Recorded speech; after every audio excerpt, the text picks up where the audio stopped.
Hi there, this is PJ from Lectrium, and right now we are at Bunsiu Honda in Penang, Malaysia. We're going to drive the all-new City hatchback. Now, technically, this is an electric car, but not in the traditional sense of the term. It's actually called the HEV because at its core, it's a hybrid. But the way it works is not like a Toyota Prius per se. It's actually a series hybrid, which effectively means that the engine is generating electricity for the motor to run on. Therefore, there isn't a huge battery like a full electric vehicle would have. Rather, it runs primarily on the gas powertrain. So effectively, think about it this way. It's an electric car with electric motors, but you fill it up with gas. Crazy, isn't it?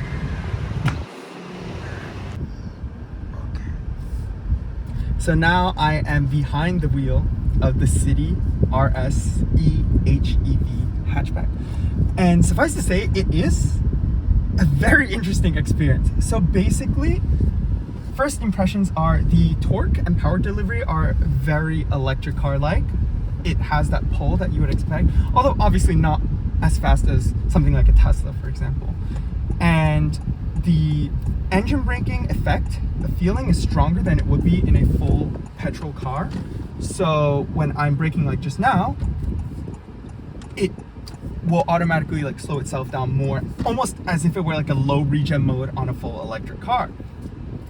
The other thing is that it is a little disconcerting when you're pressing the gas pedal, because the thing about this car is the engine most of the time does not directly power the wheels, right? So it's sort of a disconnection. You put your pedal to the floor and you hear the engine noise, but in reality, it's not translating necessarily into more movement.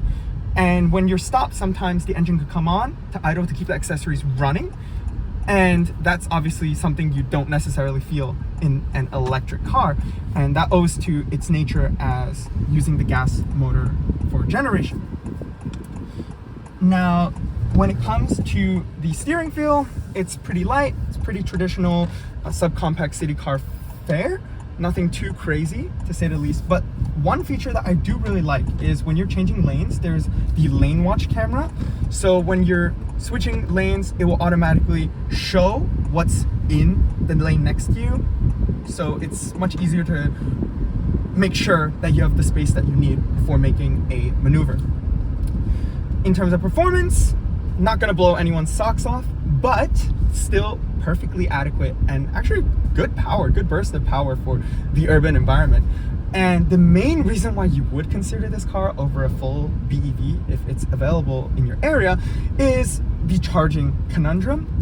Now, for countries that are not as developed in their electric vehicle charging infrastructure, having a car like this can allow them to reap the driving benefit of an EV, reduced energy consumption as well from an EV, without having to worry about a developing infrastructure or inconvenience to their style of living.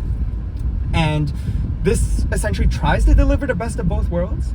Arguably, from an experienced EV driver perspective, it doesn't, because it's inherently compromised as a fundamentally ICE-driven vehicle. Having said that, of course, it provides a very serviceable option, I feel, for a consumer who's more EV hesitant but wants to get an idea of what would it be like if I drove an EV. So with that in mind, it's a stepping stone. It's a product that will lead us to the next generation, to the future. And I respect it for what it's trying to deliver in a rapidly changing marketplace. And when it comes to the car itself, it's a very complete package.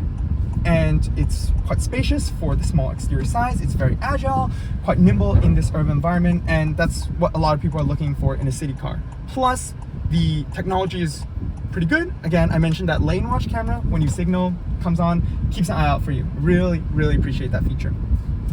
But having said that, the future can be yours today if you want to install a level 2 EV charger at home and make your EV journey just a bit easier. You don't necessarily have to take this intermediate step into hybrid. You can jump into full electrification with Lectrium. We can install a level 2 charger at your home, and if you use promo code YouTube by the end of April 2023, you can get 20% off. So what are you waiting for? install with Lectrium today. And I thank you for joining us on this drive of the Honda City RS Hybrid.